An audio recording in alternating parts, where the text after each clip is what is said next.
Terima kasih Anda masih bersama kami di Kompas Petang. Saudara, upacara pemakaman dan Ramil Aradide, Letda Infanteri Octavianus Sogorlai digelar di Taman Makam Pahlawan Nabire, Papua Tengah, Minggu siang.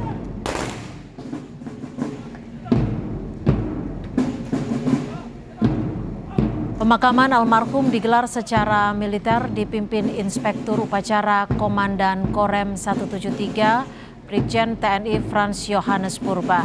Almarhum merupakan korban penembakan organisasi Papua Merdeka di Pasir Putih, Distrik Aradide, Kabupaten Paniai. Sebagai bentuk penghargaan, almarhum Letda Infanteri Octavianus Sogorlai mendapat kenaikan pangkat luar biasa, Letu Anumerta.